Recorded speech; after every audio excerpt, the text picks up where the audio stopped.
Today we're going to be reading Speak, the second marking period. So this starts on page 47. Go, fill in the blank. The Ecology Club has won round 2. We are no longer the Tigers because the name shows shocking disrespect for an endangered creature. I know, I'm shocked. The Ecology Club made great posters. They laid out headlines from the sports page. Tigers ripped apart, tigers slaughtered, tigers killed, side by side with color photos of Bengal tigers with their skins peeled off. Effective. The Ecology Club has some PR people.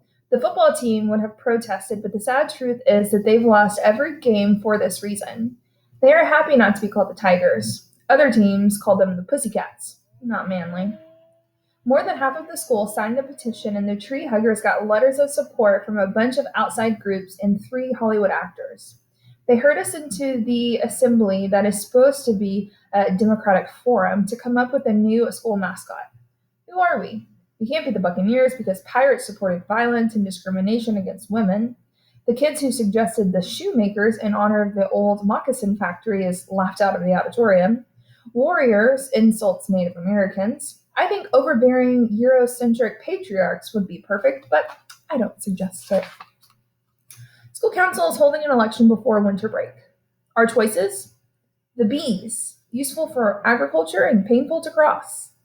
Icebergs, in honor of our festive winter weather. The hilltoppers, guaranteed to frighten opponents. And the wombats, no one knows if they're officially endangered. Closet space. My parents commanded me to stay after school every day for extra help from teachers. I agreed to stay after school. I hang out in my refurbished closet. It's shaping up nicely. The first thing is to go to the mirror. I screwed it to the wall and I covered it with a poster of Maya Angelou that the librarian gave me. She said Miss Angelou is one of the greatest American writers. The poster was coming down because the school board banned one of her books. She must be a great writer if the school board is afraid of her. Maya Angelou's picture watches me while I sweep and mop the floor, while I scrub the shelves, and while I chase spiders out of the corners. I do a little bit of work every day. It's like building a fort. I figured Maya would like it if I read in here. So I bring a few books from home. Mostly I watch the scary movies playing on the inside of my eyelids. It's getting harder to talk. My throat's always sore and my lips are raw. When I wake up in the morning, my jaws are clenched so tight I have a headache. Sometimes my mouth relaxes around Heather if we're alone. Every time I try to talk to my parents or a teacher, I sputter or freeze. What's wrong with me? It's like I have some kind of spastic laryngitis. I know my head isn't screwed on straight. I want to leave, transfer, wrap myself into another galaxy. I want to confess everything, hand over the guilt and mistake and anger to someone else. This is the beast in my gut. I can hear it scraping away in the inside of my ribs. Even if I dump the memory, it will stay with me, staining me. My closet is a good thing, a quiet place that helps me hold these thoughts inside my head, where no one can hear them. My Spanish teacher breaks the no English rule to tell us that we had better stop pretending we don't understand the homework assignments, or we will all be getting detention. Then she repeats what she just said in Spanish, though it seems as if she tossed in a few extra phrases. I don't know why she hasn't figured it out. If she just taught us in the swear words the first day, we would have done whatever she wanted for the rest of the year. Detention does not sound appealing. I do my homework, choose 5 verbs, and conjugate them. To translate, traducere. I traducate. To flunk, fracarsa. Yo am almost fracarsing. To hide, enconcer. To escape, escapar. To forget, olvidar. In case we forgot where we get a good foundation so we can go into college, live up to our potential, and get a job to live happily ever after and go to Disney World, we have a job day. Like all things high school, it starts with a test of my desires and dreams. Do I, A, prefer to spend time with a large group of people, B, prefer to spend time with a small group of friends, C, prefer to spend time with my family, or D, prefer to spend time alone? Am I A, a helper, B, a doer. C, a planner. D, a dreamer. If I tired railroad tracks and the 3:15 train to Rochester was ready to cut a path across my middle, would I A, scream for help, B, ask my little mice friends to chew through the ropes, C, remember that my favorite jeans were in the dryer and were hopelessly wrinkled, or D, choose my favorite and pretend nothing was wrong, or close my eyes and pretend that nothing was wrong? 200 questions later, as I get my result, I should consider a job in forestry, firefighting, communications, mortuary science. Heather's results were clear. She should be a nurse. It makes her jump up and down. Heather, this is the best. I know exactly what I'm going to do. I'll be a candy striper at the hospital this summer. Why don't you do it with me? I'll study real hard in biology and go to SU and get my RN. What a great plan. How could she know this? I don't know what I'm doing in the next 5 minutes, and she's got the next 10 years figured out. I'll worry about making it in the 9th grade alive. Then I'll think about my career path. Mr. Neck storms into class, a bull chasing 33 red flags. We slide into our seats. I think for sure he's going to explode, which he does in an unpredictable, faintly educational way. Immigration, he writes on a board. I'm pretty sure he spelled it right.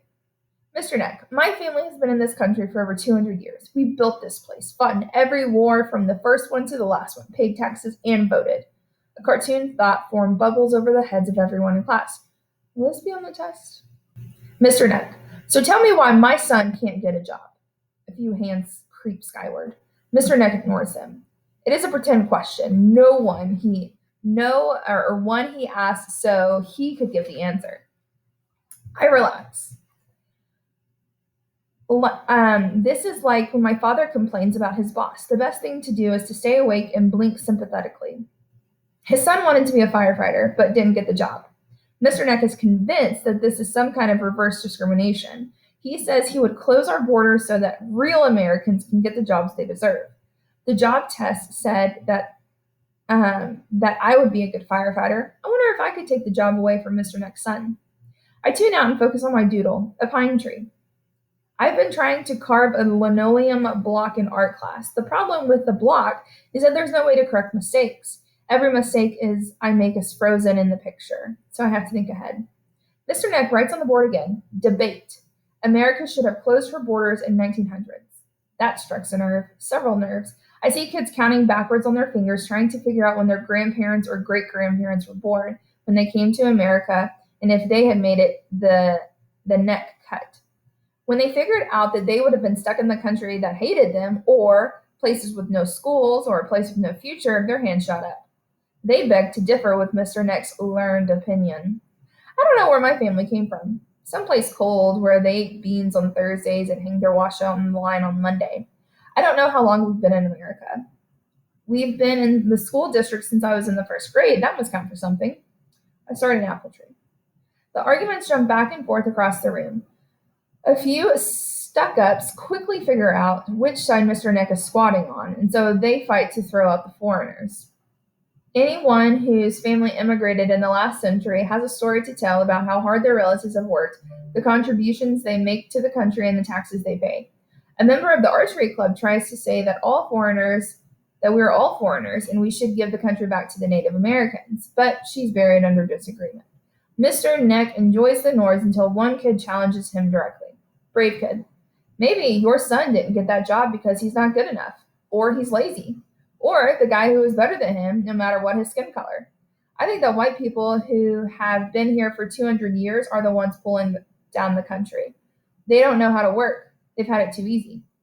The pro-immigration forces erupt in applause and hooting. Mr. Neck, you watch your mouth, mister. You are talking about my son, and I don't want to hear any more from you. That's enough debate. Get your books out. The Neck is in control.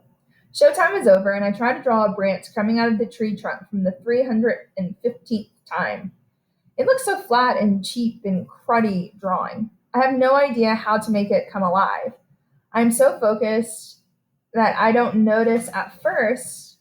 Dave Petrowski, my lab partner, has stood up. The class stops talking, and I put my pencil down. Mr. Neck, Mr. Petrowski, take your seat. David Petrowski is never ever in trouble. He is the kid who wins perfect attendance records, who helps the staff chase down bugs in the computer files of report cards. I chew a hangnail on my pinky. What is he thinking? Has he flipped and finally cracked under the pressure of being smarter than everyone? David, if the class is debating, then each student has the right to say what's on his mind. Mr. Neck, I decide who talks here. David, you open the debate. You can't close it just because it's not going your way. Mr. Neck, watch me. Take your seat, Mr. Petrowski. David, the Constitution does not recognize different classes of citizenship based on time spent living in the country. I hate when the lights go out. Man, I want to see what David says. It's getting spicy. There we go. Okay. This old dude's getting good. Okay, I'm going to read that part again. So, David, the Constitution does not recognize different classes of citizenship based on time spent in the country. I'm a citizen with the same rights as your son or you. As a citizen and a student, I'm protesting the tone of this lesson as racist, intolerant, and xenophobic. Mr. Neck, sit your butt in that trail, Petrowski, and watch your mouth. I try to get a debate going on here, and you people turn into a race thing. Sit down, or you're going to the principal. David stares at Mr. Neck, looks at the flag for a minute, then picks up his books and walks out of the room. He says a million things without saying a word. I make a note to study David Petrowski. I have never heard a more eloquent silence. Spicy guy. Giving thanks. The Pilgrims gave thanks at Thanksgiving because the Native Americans saved their sorry butts from starving. I give thanks at Thanksgiving because my mother finally goes to work and my father orders pizza. My normally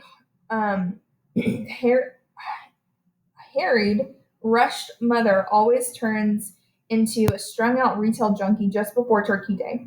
It's because of Black Friday, the day after Thanksgiving, the start of Christmas shopping. It's the start of Christmas shopping season. If she doesn't sell 1 billion shirts and 12 million belts on Black Friday, the world will end. She lives on cigarettes and black coffee, swearing like a rap star and calculating spreadsheets in her head. The goals she sets for her store is totally unrealistic, and she knows it. She can't help herself. It's like watching somebody caught in an electric fence, twitching and squirming and very stuck. Every year, just when she is stressed to a snapping point, she cooks Thanksgiving dinner. We beg her not to. We plead with her, send anonymous notes. She doesn't listen. I go to bed the night before Thanksgiving at 10 p.m. She's pounding on her laptop at the Thanksgiving table. When I come downstairs Thanksgiving morning, she's still there. I don't think she slept. She looks up at me in my robe and bunny slippers. Oh, damn, she says, the turkey. I peel potatoes while she gives the frozen turkey a hot bath. The windows fog up, separating us from the outside, and I want to suggest that we have something else for dinner, spaghetti maybe, or sandwiches. But I know she wouldn't take it the right way. She hacks at the guts of the turkeys with an ice pick to get the bag of body parts. I'm impressed. Last year, she cooked the bird with the bag inside.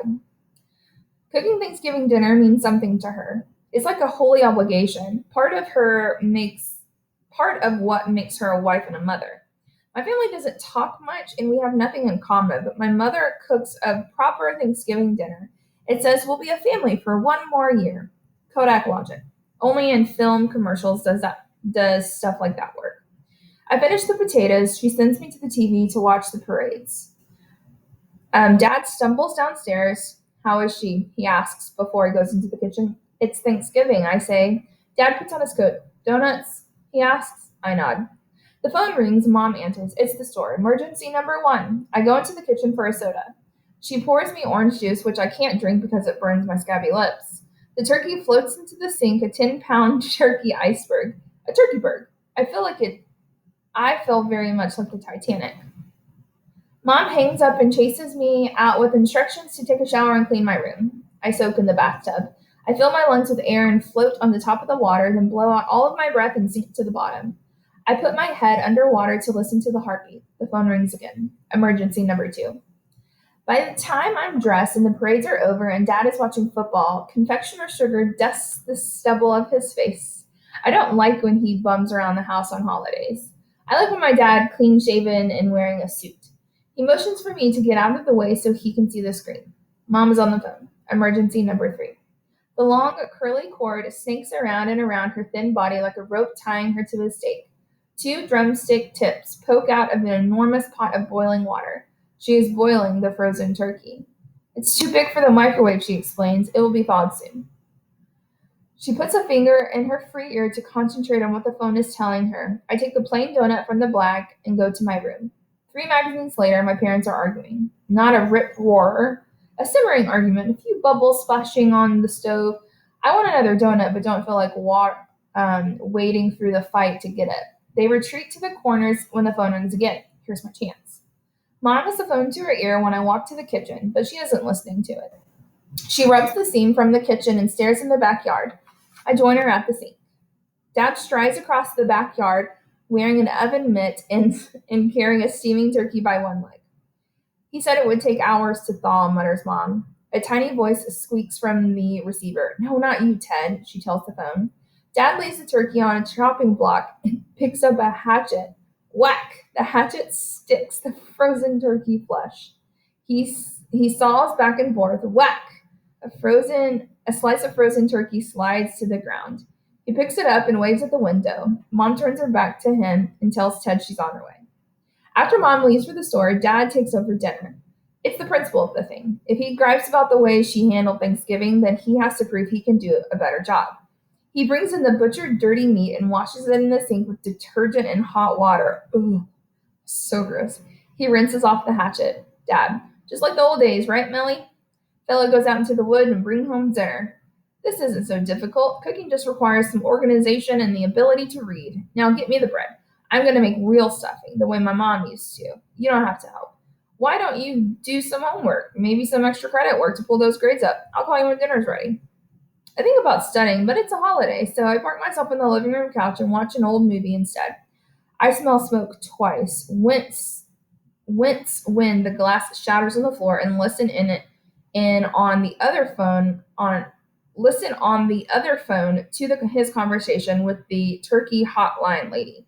She says turkey soup is the best part of Thanksgiving anyway. He calls me to the kitchen an hour later with the fake enthusiasm of a father who has screwed up big time. Bones are heaped on the cutting board. A pot of glue boils on the stove. Bits of gray and green and yellow roll in a burping white paste. Dad, it's supposed to be soup. Me. Dad, it tasted a little watery, so I kept adding thicker, and I put some corns and peas. Me. Pulling out his wallet from the back pocket. Call for pizza. I'll get rid of this. I order double cheese and double mushroom. Dad buries the soup in the backyard next to our dead beagle Ariel. I want to make a memorial for our turkey. Never has a bird been so tortured to provide such a lousy dinner. I dig the bones out of the trash and bring them to art class. Mr. Freeman was thrilled. He tells me to work on the bird but keep thinking tree. Mr. Freeman, you're on fire, Melinda. I can see it in your eyes. You are caught up with the meaning and the subjectivity and the effect of commercialism of this holiday. This is wonderful, wonderful. Be the bird. You are the bird. Sacrifice yourself to the abandoned family values and canned yams. Whatever. At first, I went to glue the bones together in a heap like firewood. Get it? Tree, firewood. But Mr. Freeman sighs. I can do better, he says. I arranged the bones on a black piece of paper and tried to draw a turkey around it. I don't need Mr. Freeman to tell me, it seems. By this point, he has thrown himself back into his own painting and forgotten we exist. He is working on a huge canvas. It started out bleak, a gutted building along a gray road on a rainy day. He spent a week painting dirty coins on the sidewalk and sweating to get them just right. He painted the faces of the school board members peering out the windows of the building. Then he put bars on the windows and turned the buildings into prison. His canvas is better than TV because you never know what's going to happen next. I cover the paper and lay the bones on the table. Melinda Sordino, anthropologist. I have unearthed the remains of a hideous sacrifice. The bell rings and I look at Mr. Freeman with puppy dog eyes. He says he'll call my Spanish teacher with some kind of excuse. I can stay there for another class period. When Ivy hears this, she begs permission to stay late, too. She's trying to conquer her fears of clowns. She's constructing some weird sculpture, a mask behind a clown's face. Mr. Freeman says yes to Ivy, too, and she waggles her eyebrows at me and grins. By the time I figure out that this might be a good time to say something friendly to her, she's back at work. I glue my bones to a block of wood, arranging the skeleton like a museum exhibit. I find knives and forks in the odds and ends bins and glue them so they look like they're attacking the bone. I take a step back. This isn't quite done. I rummage in the bin again and find a half-melted palm tree from a Lego set. It'll do. Mr. Freeman hangs on to everything a normal person would throw out. Happy Meal toys, lost playing cards, grocery bin receipts, keys, dolls, a salt shaker, trains. How does he know this stuff could be art? I pop the head off a Barbie doll and set it on the inside of the turkey buns. This feels right. Ivy walks past and looks. She arches her left eyebrow and nods. I wave my hand and Mr. Freeman comes over to inspect. He almost faints with delight. Mr. Freeman, excellent, excellent. What does it say to you? Darn, I didn't know there was going to be a quiz. I clear my throat. I can't get any words out. It's too dry. I try again with a little cough. Mr. Freeman, sore throat? Don't worry, it's going around. Want to tell me what you... Wait. Want me to tell you what I see? I nod in relief. I see a girl caught in the remains of a holiday gone bad, with her flesh picked off day after day as the carcass dries out. The knife and the fork are obviously middle-class sensibilities. The palm tree is a nice touch. A broken dream, perhaps. Plastic honeymoon, deserted island. Oh, and if you put in a slice of pumpkin pie, it could be a deserted island. I laugh in spite of myself, and I'm getting the hang of this. While Ivy and Mr. Freeman watch, I reach in and pluck out the Barbie doll head, and I sit it on top of the bony carcass. There's no place for the palm tree, and I toss that aside. I move the knife and the fork so they look like legs, and I place a piece of tape over the Barbie's mouth. Me. Do you have any twigs, little branches I could use to make them arms? Ivy opens her mouth to say something, then closes it again. Mr. Freeman studies my homely project. He doesn't say anything, and I'm afraid he's pissed that I took out the palm tree. Ivy tries again. It's scary, she says, in a weird way. Not clown scary. How do I say this? Like, you don't want to look at it too long. Good job, Mel. That's not the reaction I was hoping for, but I guess it was positive. She could have turned her nose up and ignored me, but she didn't. Mr. Freeman taps his chin. He looks way too serious to be an art teacher. He's making me nervous. Mr. Freeman, this has meaning. Pain. The bell rings. I leave before he can say more. We're studying fruit in biology. Mr. Keene has spent a week teaching us the finer points of stamens and pistils and seed pods and flowers. The earth is frozen. It snows lightly at night, but Mr. Keene is determined to keep spring alive in our classroom. The back row sleeps until she points out the apple trees need bees to reproduce. Reproduce is a trigger word for the back row. They have figured out that it's related to sex. The lecture on the pistils and stamens turned into a big aha. Mrs. Keene has been teaching since the Middle Ages. It would have taken more than a row full of overheated hypothalami, to distract her from the day's lesson. She calmly proceeds with the hands-on portion of the lab. Apples. We get a Rome and a Cortland or a Macintosh and a plastic knife. We're instructed to dissect. The back row holds sword fights. Mrs. Keene silently writes their names on the blackboard along with their current grades. She takes off 1 point for every minute the sword fight continues. They go from low B's to very low C's before they figure out what's going on, and they howl. Back row, that's not fair. You can't do that to us. You didn't even give us a chance. She takes off another point. They saw their apples. Mutter, curse, old cow, stupid teacher. David Petrowski, my lab partner, cuts his apple into 8 equal wedges. He doesn't say a word. He's in the middle of pre-med week. David can't make up his mind between pre-med and pre-law. 9th grade is a minor inconvenience to him, a zip cream commercial before the feature film of life. Apple smell soaks the air. One time when I was little, my partners took me to an orchard, and Daddy set me high in an apple tree. It was like falling up, I was like falling up in a storybook, yummy and red in leaf, and the branch was not shaking a bit. The bees bumbled through the air, so stuffed with apple they couldn't be bothered to sting me. The sun warmed my hair, and the wind pushed my mother into my father's arms, and all the apple-picking parents and children smiled for a long, long minute. That's how biology class smells. I bite my apple. White teeth, red apple, hard juice, deep bite. David sputters. David, you're not supposed to do that. She'll kill you. You're supposed to cut it. You didn't even listen. You'll lose points. Clearly, David missed the apple tree sitting requirement of childhood.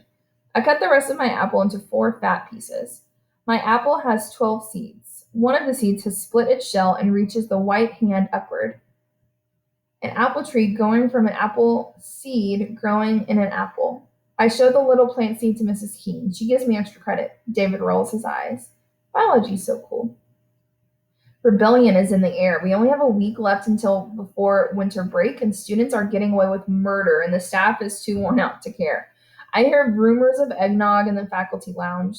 This revolutionary spirit is even breaking out in the social studies class. David Petrowski is fighting about the freedom to speak thing. I get to class in time and don't dare to use a stolen late pass with Mr. Neck. David takes a seat in the front row and sets a tape recorder on his desk. As Mr. Neck opens his mouth to speak, David presses the play and record button at the same time, like a pianist hitting the opening chord. Mr. Neck teaches the class straight. We are galloping towards the Revolutionary War. He writes, "No taxation without representation" on the board. Very cool rhyming slogan.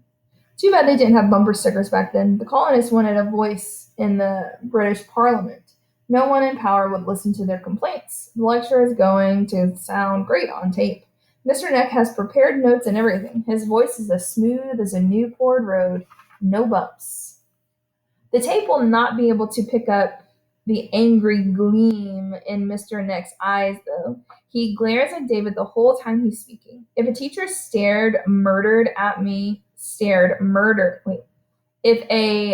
teacher stared murder at me for 48 minutes, I turn into a puddle of melted jello. David stares back.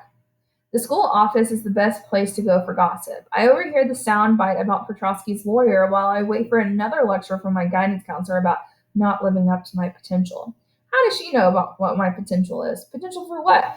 When she talks blah blah, I usually count the dots on her ceiling tiles. The guidance counselor is late today. When I sit invisible in the red plastic chair while the secretary brings a PTA volunteer up to warp speed in the Petrowski thing.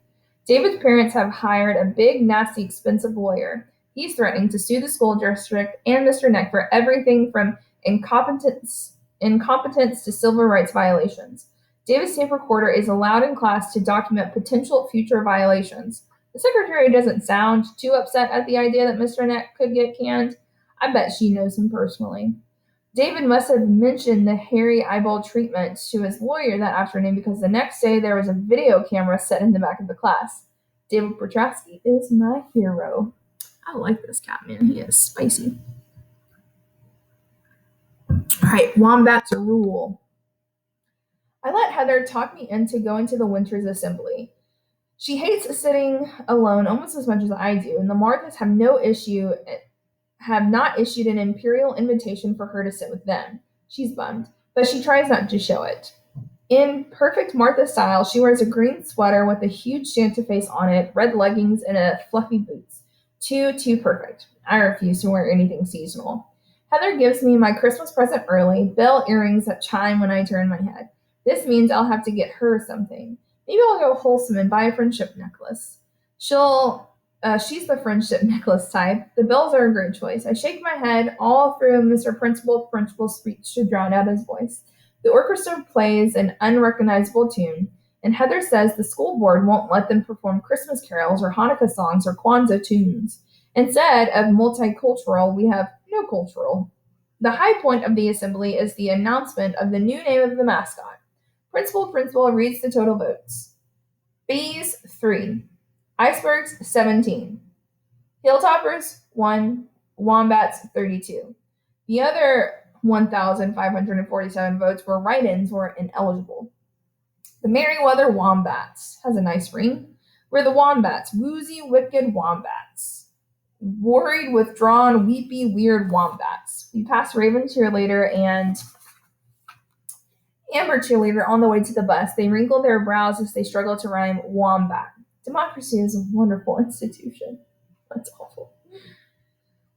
School is out, and there are 2 days until Christmas. Mom left a note saying that I can put up the tree if I want. I drag the tree out of the basement and stand it in the driveway so that I can sweep the dust and cobwebs off of it with a broom. We leave the lights on from year to year, and all I have to do is hang the ornaments. There is something about Christmas that requires a rugrat. Little kids make Christmas fun.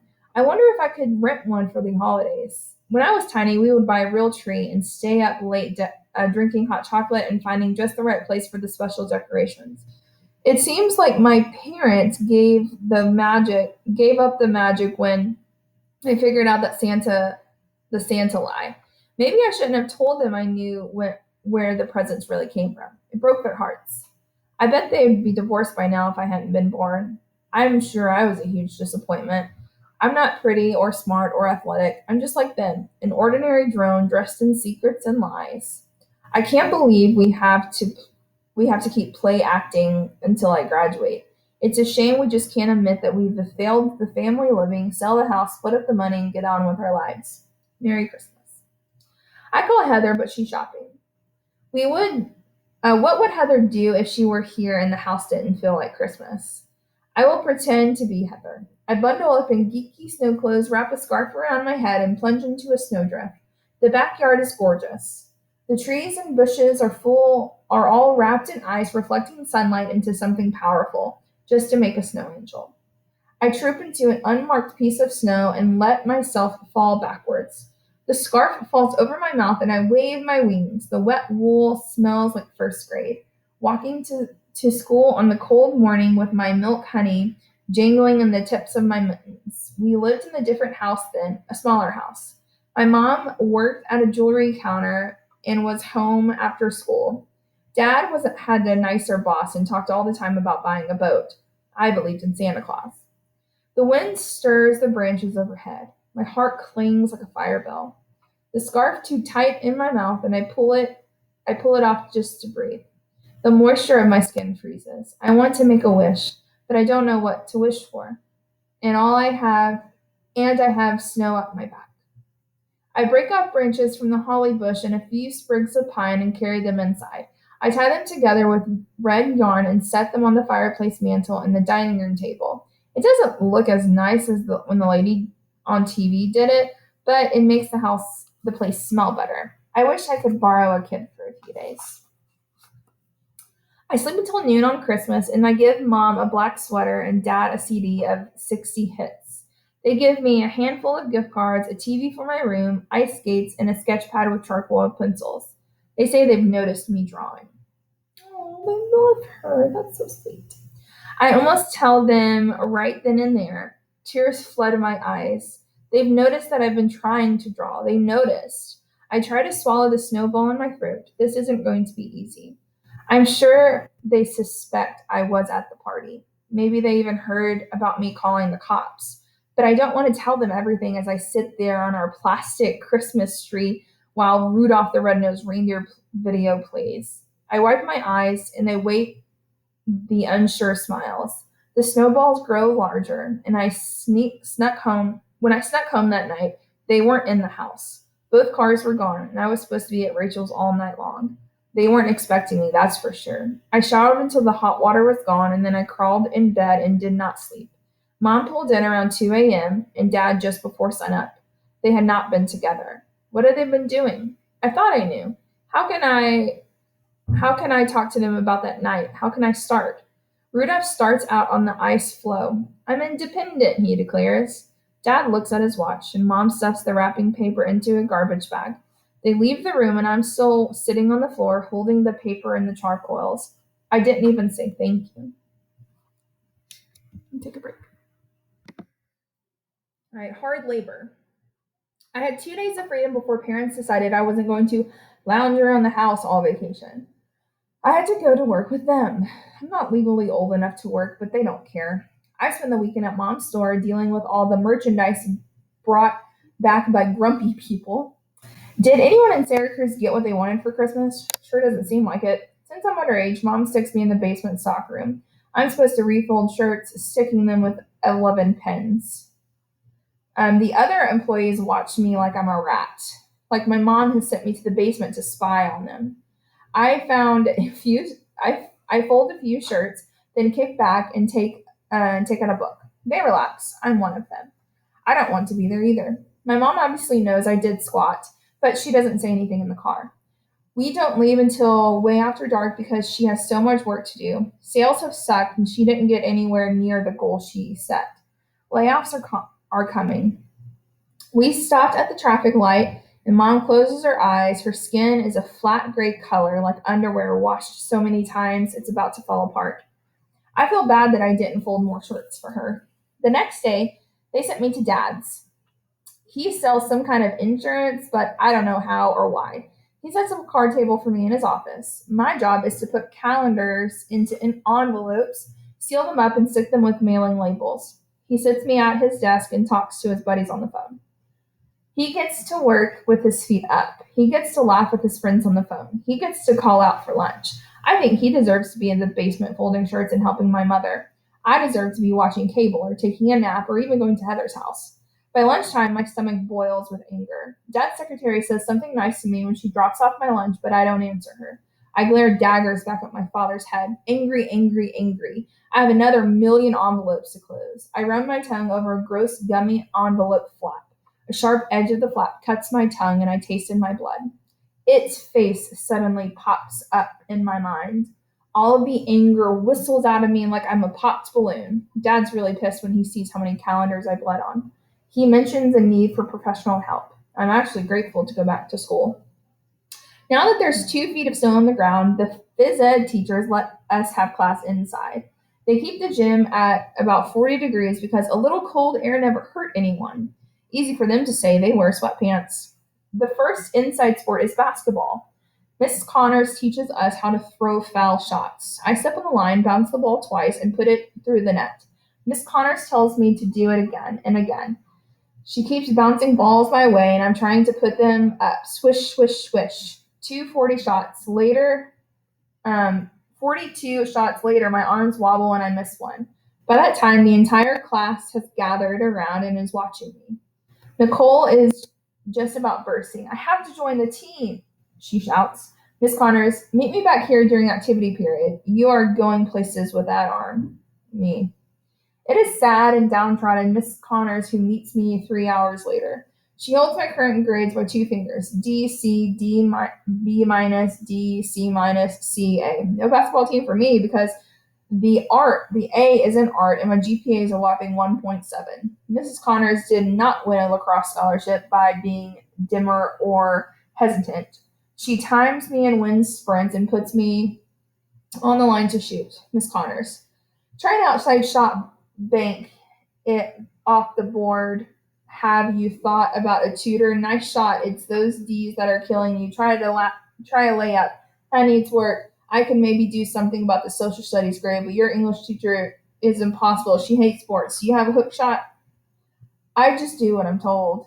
I feel as if I feel like talking, I would explain that she couldn't pay me enough to be on her basketball team. All that running, sweating, getting knocked around by genetic mutants, I don't think so. Now, if basketball was a designated foul shot shooter, maybe I'd consider. The other team fouls you and you get to pay them back. Boom. That's not the way it works in basketball or life. Miss Connors looks so eager. I like the sensation of succeeding brilliantly at something, even if it's just thunking in foul shots one after another. I'll let her dream a few more minutes. A boy varsity team dribbles in, and their record is 0-5. Go Wombats. Basketball pole, aka Brandon Keller, the one who contributed to my mashed potato gravy humiliation on the first day of school, stands under the basket. The other guy runs and drills and passes it on him. Brendan reaches up to a skinny octopus tentacle and casually drops the ball through the hoop. Our boys are unbeatable as long as they are on the team on the floor. The boys' coach barks something I don't understand, and the team lines up behind the basketball pole for free throw practice. He dribbles, bounces, 2-3. He shoots, brick, bounce, 2-3. Brick, brick, brick. Can't sink a shot from the line to save his skinny neck. Miss Connors talks to the boys' coach while I watch the rest of the team hit a sorry 30%.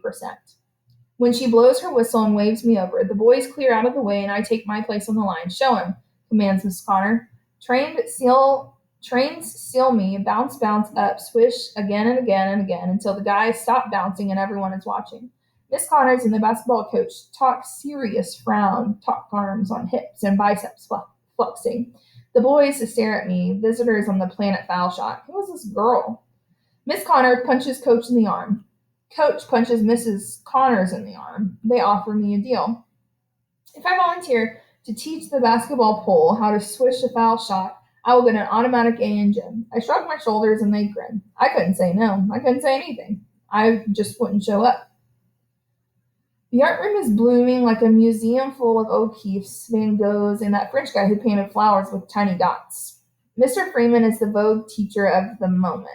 There are rumors that he'll be teacher of the year in the yearbook. His room is cool central. He keeps the radio on. We're allowed to eat as long as we work. He bounced a couple of slackers who refuse freedom with no rules, so the rest of us don't make waves. It is too much fun to give up. The room is full of painters and sculptors and sketchers during activity period, and some kids stay there until the late buses are ready to roll. Mr. Freeman's painting is coming along great. Some newspaper guys heard about it and wrote an article. The article claimed Mr. Freeman is a gifted genius who has devoted his life to education. A color picture and the work in progress accompanied the article. Somebody said a few school board members recognized themselves. I bet they'd sue him. I wish Mr. Freeman would put a tree in his masterpiece. I can't figure out how to make mine look real. I have already ruined 6 linoleum blocks. I can't see it in my head. I can see it in my head. A strong old oak tree with a wide, sacred or scarred trunk and thousands of leaves reaching to the sun. There's a tree in the front of my house just like it, and I can feel the wind blow and hear the mockingbird whistling on the way back to her nest. But when I try to carve it, it just looks like a dead tree, toothpicks, a child's drawing. I bring it to life. I can't bring it to life. I'd love to give it up, quit, but I can't think of anything else to do, so I keep chipping away at it. Principal stormed in yesterday, smelling pleasure. His mustache moved up and down, a radar sweep for all things unruly. An unseen hand turned off the radio as he crossed the threshold and bags of potato chips vanished, leaving the faint scent of salt to mix the vermilion oil paint and wet clay. He scanned the room for merriment, found only bowed heads, graceful pencils, and dipping brushes. Mr. Freeman touched up the roots of my head of a lady school board member and asked if Principal needed help. Principal stalked out of the room in the direction of the human waste smoking haven. Maybe I'll be an artist if I grow up. Heather left a note in my locker begging me to go to her house after school. She's in trouble. She's not meeting Martha's standards. She sobbed out the story in her room. I listened and picked lint balls off my sweater.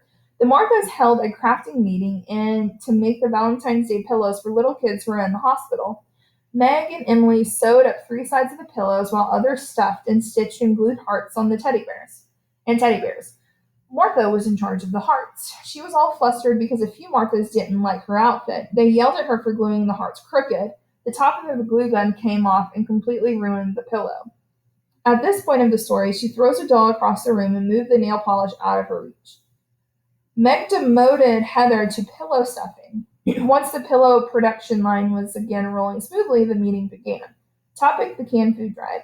The senior Marthas are in charge of delivering food to the needy, with a newspaper photographer present, and meeting with the principals to coordinate whatever needs coordinating. I zone out. She talks about who's in charge of class captains and who's in charge of publicity, and I don't know it all. I don't come back to Earth until Heather says, "I knew you wouldn't mind, Mel." What? I knew you wouldn't mind helping. I think Emily did it on purpose. She doesn't like me. I was going to ask you to help. Then I did say it by myself, but that would have been lying because they would have stuck me with all the poster work for the rest of the year. So I said I have a friend who's really artistic and community oriented and could she help me with posters? Who? Laughing now, but I could hold on to the nail polish. You silly, you draw better than me and you have plenty of time. Please say you'll do it. Maybe they'll ask you to join too, once they see how talented you are. Please, whipped cream and chopped nuts and cherries on top, please. If I screw this up, I know I'll be blacklisted and they'll never be part of any of the good groups. How could I say no? Our biology class has graduated from fruit to frogs. We were scheduled to do a frog unit in April, but the frog company delivered our victims on January 14th. Pickled frogs have a way of disappearing from the storage closet, so today Miss Keenes armed us with knives and told us not to gag. David Petrowski, my lab partner, was thrilled. Anatomy at last. These are lists to memorize. The hopping's bones connected to the jumping bone, the ribbit bone connected to the fly catching bone. He seriously talks about wearing one of those doctor masks over his face while we operate. I think it was good practice. The room doesn't smell like an apple. It smells like frog juice, a cross between a nursing home and potato salad. Ugh.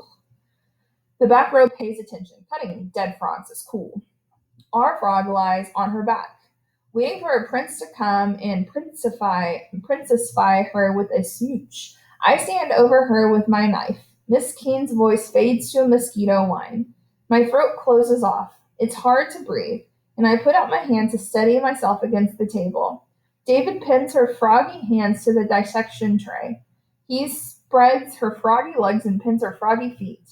I slice open her belly. She doesn't say a word. She is already dead. A scream starts in my gut, and I can feel the cut, the smell of the dirt, leaves in my hair. I don't remember passing out. David says I hit my head on the edge of the table on the way down.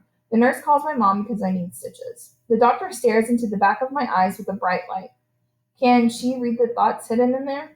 If she can, what will she do? Call the cops? Send me to the nut house? Do I want her to? I just want to sleep. The whole point of not talking about it, of silencing the memory, is to make it go away. I won't. I'll need brain surgery to cut it out of my head. Maybe I should wait until David Petrowski is a doctor and let him do it. Heather has landed a modeling job at the department store in the mall. She says she's buying socks with her mother the week after her braces come off, and some old lady asked her if she modeled. I suspect the fact that her dad works for the mall management company has something to do with it. The modeling gig is paying off a major Martha points. They all want to be Heather's new best friend, but she asks me to go with her to the bathing suit shoot. I think she's afraid to screw up in front of them. Heather's mother drives us. She asks if I want to be a model.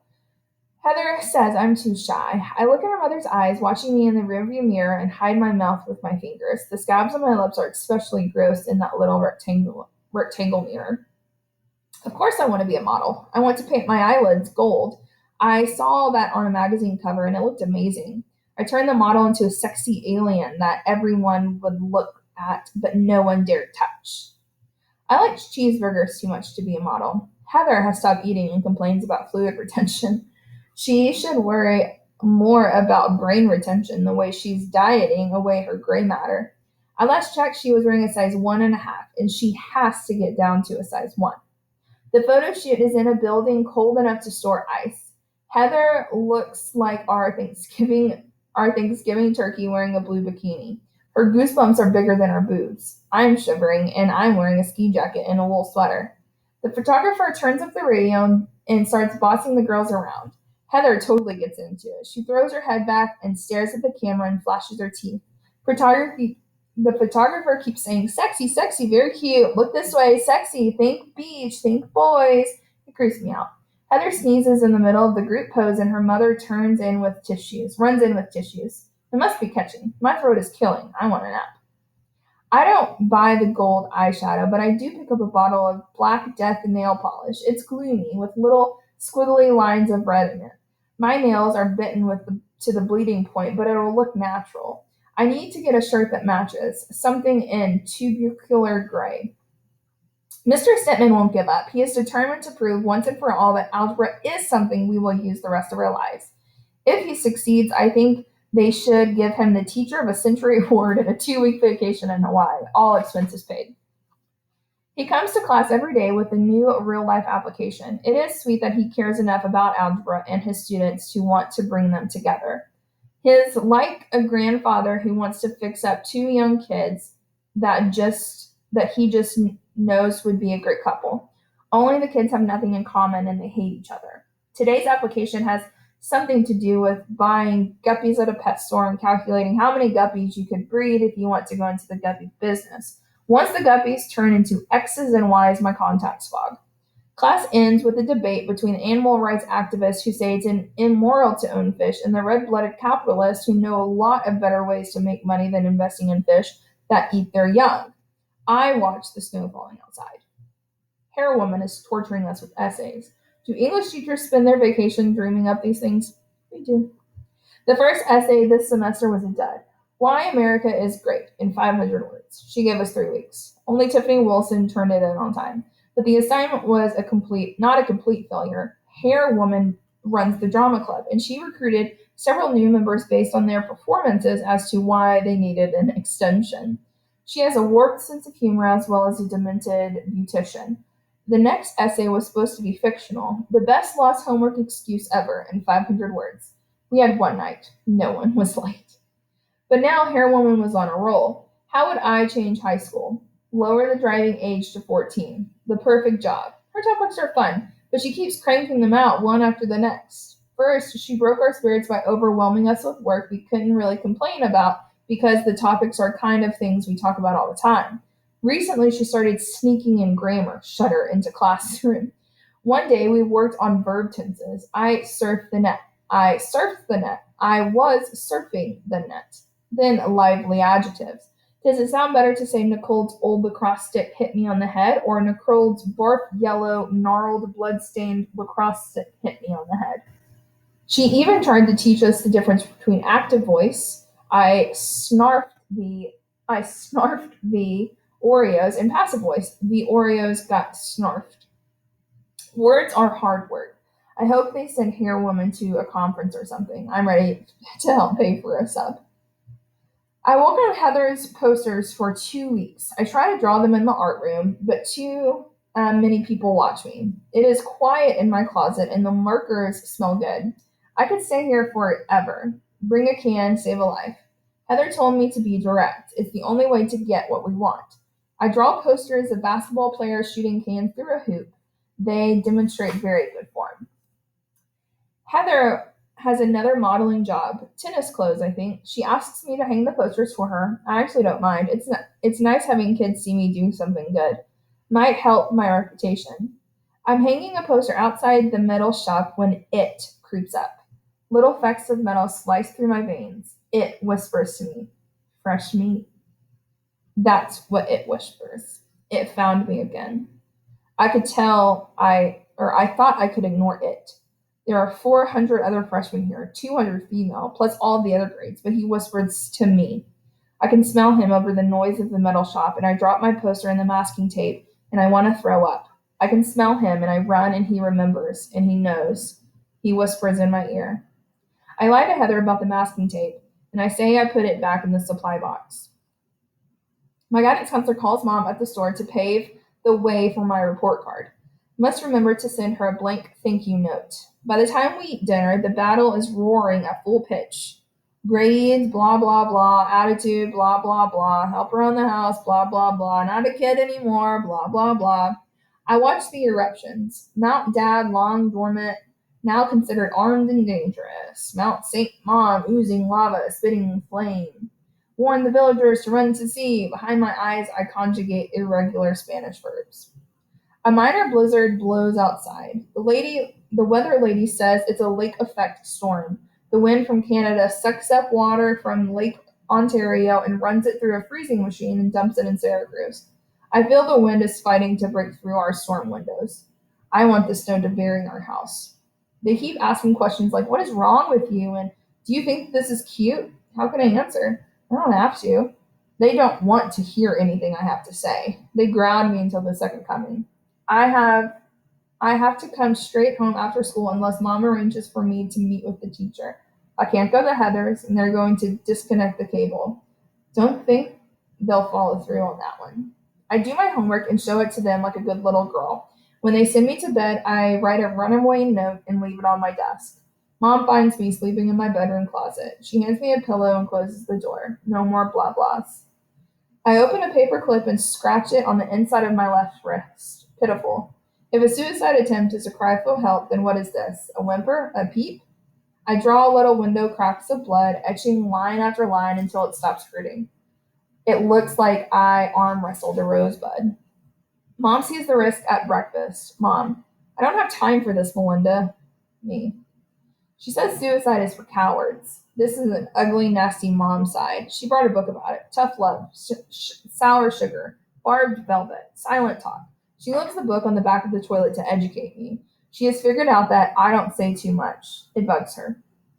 Lunch with the Heather starts cold. Since winter break, she has been sitting at the fringe of the Martha table and I eat on the other side of her.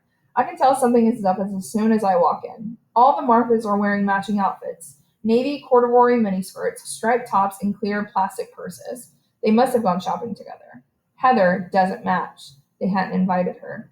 She's so cool to be nervous about this. I'm nervous for her. I take an enormous bite of my PB&J and try not to choke. They wait until she has a mouthful of cottage cheese. Saban sits a can of beets on the tables. What is this? Can of beets? No, duh. We found an entire bag of beets in the collection closet. They must have come from you. A neighbor gave them to me. They're beets. People can eat them. What's the problem? The rest of the Marthas sigh on cue. Apparently, beets are not good enough. Real Marthas only collect food that they like to eat, like cranberry sauce, dolphin-safe tuna, and baby peas. I can see Heather dig her nails into her palms under the table. The peanut butter molds to the roof of my mouth like a retainer. That's not all. Your numbers are abysmal. What numbers? Your can quota? You aren't carrying your weight. You aren't contributing. You've only been doing this a week. I know I'll get more. It's not just the can quota. Your posters are ridiculous. My little brother could have done a better job. It's no wonder no one wants to help. It's no wonder no one wants to help us. You turned this project into a joke. Emily slides her tray across to Heather. Heather gets up without a word and clears it. Traitor. She isn't going to stick up in front of posters. The peanut butter in my mouth hardens. Saban pokes Emily and looks at the door. It's him. Andy Evans just walked in. I think he's looking for you, Em. I turn around. They're talking about it. Andy Evans. Short, stubby name. Andy Evans, who strolls in carrying a takeout bag from Taco Bell. He offers the cafeteria monitor a burrito. Emily and Saban giggle. Heather returns her smile back in place and asks if Andy is as bad as everyone says. Emily blushes the color of the canned beets. It's just a rumor. Fact. He's gorgeous. Fact. He's rich. Fact. He's just the insiest bit dangerous. But he called me last night. Rumor. He sleeps with anything. The peanut butter locks my jaws closed. I don't believe it. Rumors are spread by jealous people. Hi, Andy. Did you bring enough lunch for everyone? I feel like the Prince of Darkness has swept his cloak over the table. The lights dim and I shiver. Andy stands behind me to flirt with Emily. I lean into the table to stay as far away from him as I can. The table stalls me in half. Emily's mouth moves and the fluorescent lights glittering on her teeth. The other girls scooch towards Emily and soak up her attractiveness rays Andy must be talking to. I can feel deep vibrations in my backbone like a thudding speaker. I can't hear the words. He twirls my ponytail with his fingers. Emily's eyes narrow. I mumble something idiotic and run for the bathroom. I heave lunch into the toilet and then wash my face with ice water that comes out from the hot faucet. Heather does not come looking for me. The cement slab sky hangs inches over our heads. Which direction is east? This has been so long since I've seen the sun, I can't remember. Turtlenecks creep out of the bottom drawers. Turtle faces pull back into winter clothes. We won't see some kids until spring. Mr. Freeman is in trouble, big time. He gave up paperwork from the school board, X'd him out of his supply budget, and they have caught up with him. Teachers just handed in the second marking period grades, and Mr. Freeman gave out 210 A's. Someone spelled a rat, probably the office secretary. I wonder if they called him down to the principal's office and put him on a permanent record. He has stopped working on his canvas, and the painting we all thought was going to be awesome, an earth-shattering piece of art that would be auctioned off for $1 million. The art room is cold. Mr. Freeman's face is a shade of gray purple. He wasn't so depressed. I think I'd ask him what the name of that color was. He just sits on the stool, a blue broken cricket husk. No one talks to him. We blow our fingers to warm them and sculpt or draw or paint or sketch, or in my case, carve a new linoleum block. The last tree looked like it had died from some fungal infection. Not the effect I wanted at all. The cold makes the linoleum stiffer than usual. I dig the chisel into the block and push, trying to follow the line of the tree trunk. I follow the line of my thumb instead, and I gash myself. I swear, and I stick my thumb in my mouth. Everyone looks at me, so I take it out again. Mr. Freeman hurries over with a block of Kleenex. It isn't a deep cut, and I shake my head when he asks if I want to go to the nurse's office. He washes my chisel off of the sink and puts bleach on it, some sort of AIDS regulation. When it's germ-free and dry, he carries it back towards the table and stops in front of his canvas. He hasn't finished the painting. The bottom right corner is empty. The prisoners' faces are menacing. You can't take your eyes off them. I wouldn't want a painting like that hanging over my couch. It looks like it might come alive at night. Mr. Freeman steps back as if he has just seen something new in his own picture, and he slices the canvas with my chisel, ruining it with a long, ripping sound that makes the entire class gasp. My report card. Attitude, D. Lunch, C. Clothes, C minus. Social studies, D. Biology, B.